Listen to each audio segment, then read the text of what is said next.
शुभ प्रभात।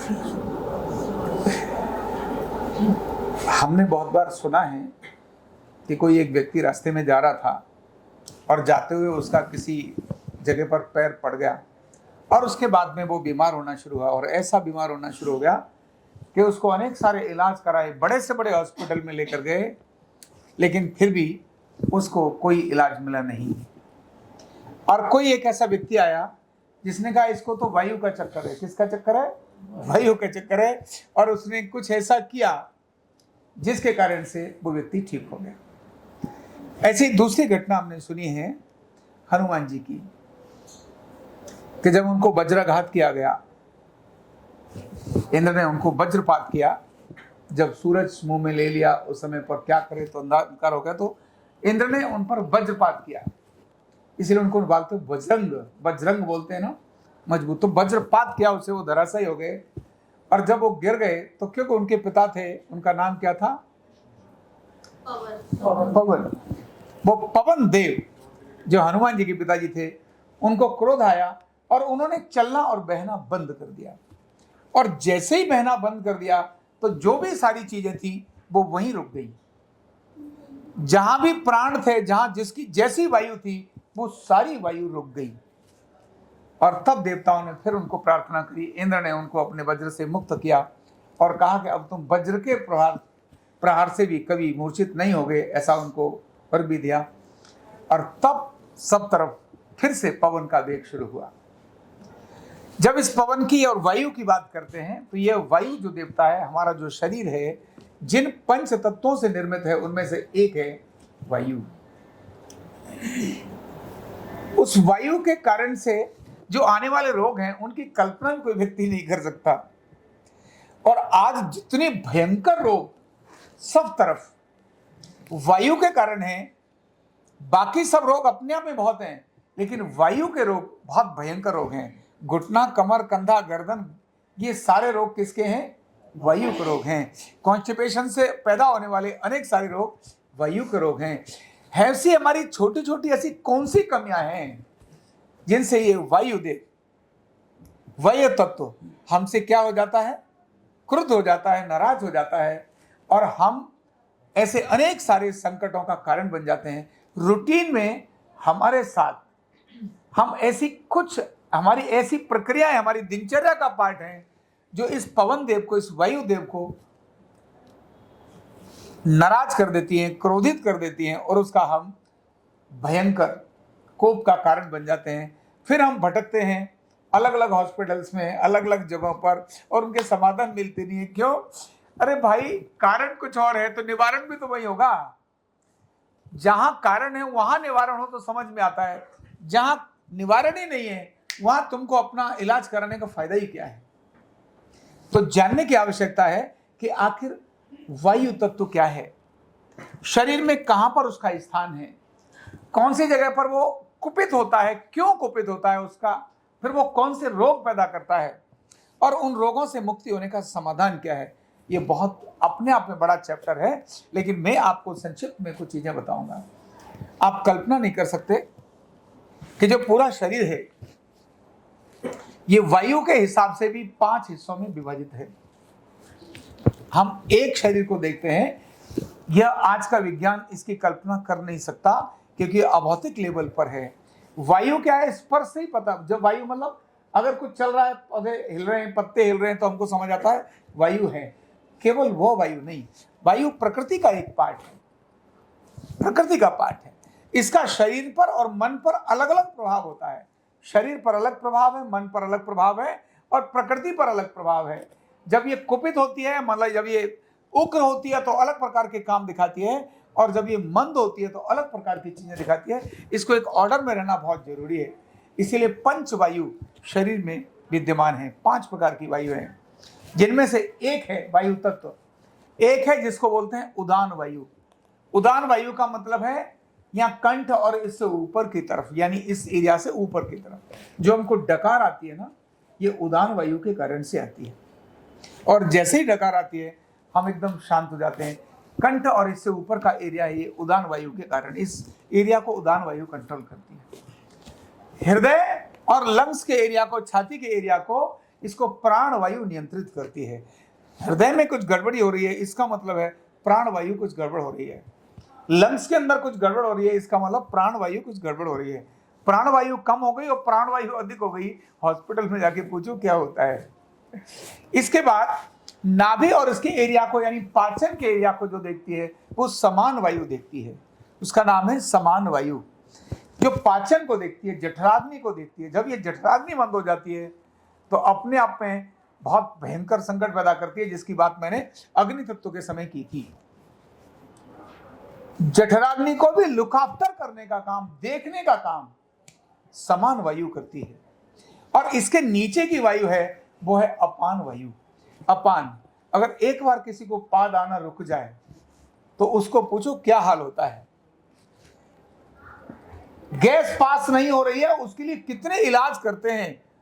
केवल एक उसने कहा आज मैंने पास नहीं होना, बस इतना ही बोला था। अपान वायु के थोड़े से रुकने से हंगामा हो जाता है। यह नाभि और नीचे मतलब इंटेस्टाइन का सारा एरिया और लोअर लिम्स को देखती है अपान वायु, इसीलिए उसको क्लियर होना चाहिए। और फिर पांचवी वायु है, उसका नाम है व्यान। वो सारे शरीर में घूमती है, सबको समान रखने का काम व्यान करती है। ऐसी 5 वायु हमारे शरीर में चलती है। ये वायु देवता बहुत अद्भुत हैं। किन किन चीजों से ये वायु कुपित होती हैं और किन चीजों से ये वायु प्रसन्न होती है, इनको भी हमें ध्यान रखने की आवश्यकता है। और इनके प्रभाव, तो मैं इनके पहले थोड़े से प्रभाव बता देता हूं कि जब ये कुपित होती है, जब क्रोध में होती है तो क्या क्या हाल डालती हैं। अगर यहां से ऊपर की एरिया की वायु कुपित हो जाती है, डकार अगर किसी को न आए तो डायफ्राम का एरिया लॉक जैसे होने लगता है और ऊपर का एरिया, कहते हैं ना मति भ्रम होना, भय होना, चिड़चिड़ापन होना, न्यूरोलॉजिकल जितनी भी डिजीजेज हैं, न्यूरोलॉजिकल डिजीजेस, नर्वस सिस्टम से संबंधित सारे रोग, पार्किंसन है ना, ये जितने पैरालिसिस, ये सारे रोग जितने हैं, ये सब किससे कंट्रोल्ड है, ये यहां से आते हैं। अगर उदान वायु गड़बड़ हो रही है, इसका मतलब न्यूरोलॉजिकल प्रॉब्लम्स आ रही हैं, साइनोसाइटिस की प्रॉब्लम आ रही है, आंखों की प्रॉब्लम आ रही है, दांतों की प्रॉब्लम आ रही है। मैंने टोटल एलोपैथ की प्रॉब्लम्स अगर इस एरिया के देखे, वो केवल एक अपान वायु के क्रोधित होने से या मंद होने से ये प्रॉब्लम्स आना शुरू हो जाती हैं। बहुत बार आपने देखा होगा, लोग कहते हैं इनके ब्रेन में ना ब्लड कम जा रहा है, उम्र होगी ना, ब्रेन में कम ब्लड जा रहा है, इसके कारण इनको चक्कर आ रहे हैं, गिर जाते हैं, फटीग होते हैं, पता नहीं क्या होता है। ये उसके मंद होने के कारण से आती है। हाइपर होने से अलग प्रकार की बीमारी आ गई, हाइपो होने से अलग प्रकार की बीमारी आ गई। केवल एक वायु से आधुनिक विज्ञान इसको पकड़ ही नहीं सकता। फिर यहां से आता है प्राण का एरिया। जब प्राण का तो पता ही है, ऑक्सीजन की कमी हो जाए तो एक सिलेंडर कितना महंगा आता है, हमारे को पता है। अस्थमेटिक डिजीजेस, लंग्स की बीमारियां, हार्ट की बीमारियां, ब्लॉकेज होना, दिल पर कहते हैं ना चोट लगना, कहते हैं पत्थर दिल है, ऐसे शब्द बोल देते हैं। ये सारी चीजें इस एरिया की आती हैं, ब्लॉकेज हो गई हैं, डायफ्राम की है, हिचकी है, ये सब किससे आती हैं, यहां से आती हैं। पूरे शरीर के अंदर रक्त शुद्ध जाए, इसकी पूरी जिम्मेदारी किसकी है, प्राणवायु की। किसकी है, हर सेल को प्रॉपर ऑक्सीजन मिले, ये प्राणवायु की जिम्मेदारी है। और ध्यान रखना, केवल इतना ही नहीं है, हर सेल को प्योर ऑक्सीजन चाहिए। लैक ऑफ ऑक्सीजन सेल मरने लगता है, ताकत कम होने लगती है। एनर्जी क्या है, ऑक्सीजन है, प्राण, इसीलिए हम प्राणी हैं, प्राणों के कारण प्राणी हैं। जैसे सारी अग्नियां जिनके अंदर जठराग्नि को महत्व दिया गया, उसी प्रकार से सभी जितनी वायु हैं, इन सभी वायुओं के अंदर प्राण वायु को सबसे अधिक महत्व दिया जाता है, क्योंकि प्राण वायु कनेक्टेड विद नेचर। ऐसे तो सारी नेचर से जुड़ी हैं, लेकिन प्राणों के माध्यम से ही हम अपने आत्मा से जुड़ते हैं। शरीर जब हम मर जाते हैं तो बाकी वायु तो स्थिर रहती हैं, एक वायु है जो डिस्कनेक्ट होती है, उसका नाम है प्राण वायु। जब तक जीवित हैं प्राण चल रहे हैं, जब हम मर जाएंगे तो हम प्राण, हमारे कहते हैं प्राण पखेरु उड़ गए। एक वायु शांत हो जाए तो बंदा जीवित ही नहीं रहेगा, इसीलिए एक वायु, इसीलिए हम प्राणी हैं। तो अकेले प्राण के कारण से आने वाली कितनी सारी बीमारियां, हर सेल पर उसका जिसका प्रभाव हो, लंग्स पर इसका प्रभाव हो, हार्ट पर जिसका प्रभाव हो, मतलब हृदय और लंग्स ये पूरे शरीर को देखते हैं, रक्त का संचार कहाँ कहाँ जाना चाहिए, रक्त का संचार जहाँ नहीं गया, हृदय की अगर गति कम हो गई तो बीमारी आ जाएंगी, और हृदय की गति बढ़ गई तो ज्यादा आ जाएंगी। सारे ब्लड प्रेशर इसी से कनेक्टेड है, चाहे लो चाहे हाई। तो जितनी बीमारियां तो हजारों ले लो, लेकिन कारण एक ही है, इम्बैलेंसिंग यानी डिसऑर्डर ऑफ द प्राणवायु। तो प्राणवायु को ऑर्डर में रखना कितना जरूरी है। और नाभि और इसकी समान वायु की तो बात ही अलग है। पाचन, एक कॉन्स्टिपेशन हिला के रख देता है, एक कॉन्स्टिपेशन हिला के रख देता है। फिर गैस कितनी सारी बीमारियों को जन्म देती है। वायु विकृत हो गई तो कितनी सारी, IBS इरिटेटिव बबल सिंड्रोम आजकल युवाओं को कॉमन है। हर बार मोशन आता ऐसा लगा रहता है। केवल मोशन की कारण से आने वाली, कॉन्स्टिपेशन के कारण आने वाली, गैस के कारण आने वाली कितनी सारी बीमारियां हैं। नाभि के कारण आने वाली अधिकांश बीमारियां, जब भी हम देखते हैं कि हमारे को लगता है अच्छा इसी वायु के कारण से सारी विकृतियां आती हैं, चाहे ऊपर की हो, चाहे मध्यम हो, चाहे पेट की हो, चाहे अपान वायु हो, किसी की, हमें लगता है इसी के कारण से सारी बीमारियां आ रही हैं।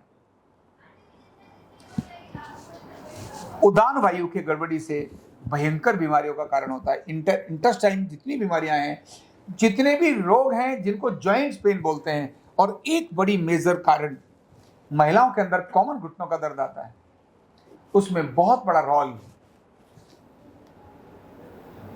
अपान वायु और समान वायु का है।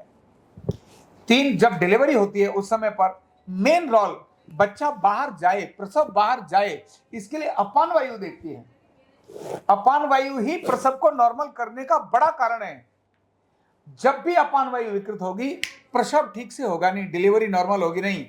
और इसको, अपान वायु को से नॉर्मल होने वाली डिलीवरी में कोई कठिनाई नहीं आती। जब हम उसको ब्रेक करने की कोशिश करते हैं, जब हम उसको ब्रीच करने की कोशिश करते हैं, जब हम उसको डिस्टर्ब करने की कोशिश करते हैं, तब समझना कॉम्प्लिकेशंस आने लगती हैं। इसीलिए डिलीवरी के समय बाहर की लगी हुई चीजें, हवा, ठंडी चीजें, ये सभी अपान वायु को खराब करने का कारण बनती हैं। समान वायु और अपान वायु के खराब करने से अर्थराइटिस आते हैं, रेमेटॉइड अर्थराइटिस आते हैं, जॉइंट्स पेन आते हैं। कभी उस महिला जिसको डिलीवरी हुई है, ठंडी चीजें खिला दो, अपान वायु विकृत हो जाएगी, डाइजेशन खराब होने लगेगा, उसका जो लोअर एरिया का कंट्रोल है वो खराब होने लगेगा, उसको हार्मोनल इंबैलेंस हो जाएगा, और अनेक सारी कॉम्प्लिकेशंस उसको आ जाएंगी। केवल और केवल किसके कारण से? अपान वायु के कारण। और बयान की तो बात ही अलग है, पर वो सारे शरीर में घूमती है, उसकी तो बात ही अलग है। आखिर ये वायु देव कुपित क्यों होता है, नाराज क्यों होता है, इसको जानना भी हमारे को बहुत जरूरी है। तो मन में अगर वायु कुपित होती है तो वायु अस्थिर रहती है। तो जिन कारणों से ये वायु कुपित होती है, पवन देव नाराज होते हैं, उनमें से एक है छल और कपट। क्या है? छल और कपट से ये पवन देव, वायु देव नाराज होते हैं। जहां जहां छल और कपट आएगा, उनकी नाभि, उनके सिस्टम्स खराब होना शुरू हो जाते हैं, छल और कपट से। इसी प्रकार से देर रात्रि से भोजन करने से भी पवन देव क्या होते हैं? नाराज हो जाते हैं। औषधियों के दुष्प्रभाव से भी पवन देव क्या होते हैं? नाराज होते हैं। और पितरों को नाराज करने से, जितनी भी हमारी ऐसी एक्टिविटीज जो पितरों को नाराज करती हैं, पितरों में 3 प्रमुख जो जीवित हैं, बाकी मृत हैं, इनको बोलते हैं ना, तुम्हारे तो पितृ नाराज हो गए। पितृ कभी भी अगर डिस्टर्ब करते हैं तो वायु तत्व को ही डिस्टर्ब करते हैं। किसको? वायु तत्व को डिस्टर्ब करते हैं। पितरों की नाराजगी वो इसीलिए मति भ्रम कर देंगे, मूर्छा कर देंगे, सिस्टम में दर्द ला देंगे, बुखार ज्वर ला देंगे, ऐसी अनेक सारी चीजें पितृ खराब करते हैं। तो पितृ किन किन कामों से नाराज होते हैं तो हम जानते हैं। ऐसे अनेक सारे रूटीन में हमारे काम होते हैं। जब पितरों की पूजा का समय होता है, हम पितरों को पूजा नहीं करते हैं, ऐसे काम करते हैं जिनसे पितृ हमारे अपमानित महसूस करें, और वो रोगों का कारण होते हैं। माता, पिता और गुरु, ये तीनों को भी नाराज करने से वायु रोग आता है। कौन सा रोग आता है? माता, पिता और गुरु। अगर तीनों को हम नाराज करते हैं, दुखी करते हैं, तो बात रोग पैदा होता है। क्योंकि वायु को, चंचल मन को अगर कोई एक रोक सकता है तो गुरु रोक सकता है।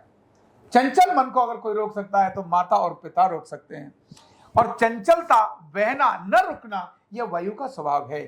इसलिए माता, पिता और गुरु को नाराज करने से भी ये रुकते हैं। फिर वृक्ष को काटने से पवन देव विकृत होते हैं, नाराज होते हैं। वृक्षों को काटने से, जब आप वृक्ष काटेंगे तो पवन देवता नाराज हो जाएंगे। ऐसे ही प्रदूषण, इंडस्ट्रियलाइजेशन, जिन चीजों से प्रदूषण हो रहा है, तो आज का विज्ञान पवन देव को नाराज करने के लिए अपने आप में पर्याप्त है, आज का विज्ञान, क्योंकि इंडस्ट्रियलाइजेशन वायु प्रदूषण का बहुत बड़ा कारण है। तो जो वायु प्रदूषण के कारण है, जैसे हम जलाते हैं घरों के अंदर प्लास्टिक, हम ऐसी अनावश्यक चीजें जलाते हैं जिनसे वायु प्रदूषित होती है, और वह भी एक बहुत बड़ा कारण है। ये छोटी छोटी हमारी दैनिक जीवन की चीजें वायु देव को नाराज करती हैं, कुपित करती हैं, और उसके कारण से हमारे अंदर बहुत सारी बीमारियों का कारण बनता है। और करें कैसे ठीक? इस वायु देव को नाराजगी होने से प्रसन्न कैसे करें? तो उसमें न्यूरोथेरेपी का रोल भी है और कुछ अपने दैनिक जीवन का रोल भी है। तो ओम का उच्चारण हमारी सारे शरीर की वायुओं को समान करता है। ओम का उच्चारण, जो हम सुबह रोज ओम की ध्वनि करते हैं ना, लंबी गहरी श्वास से ओम का उच्चारण करना, इससे हमारी पांचों जो वायु हैं, वो वायु तत्व वो समान होने लगता है। आरोग्य पीठ के द्वारा तैयार की हुई संजीवनी क्रिया, जिसके अंदर 5 क्रियाएं हैं, वो संजीवनी क्रिया भी इन पांचों वायु को समान करने का कारण बनती है। पांचों वायु को यज्ञ, हवन, ये वायु को प्रसन्न करने का कारण बनते हैं। समय पर विश्राम, इससे भी वायु समान होती है।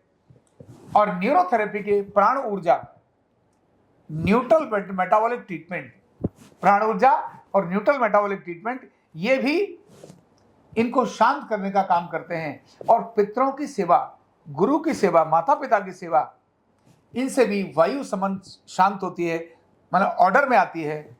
वृक्ष लगाने से ऑर्डर में आती है, और हनुमान जी की पूजा करने से भी वायु तत्व ये ऑर्डर में आता है।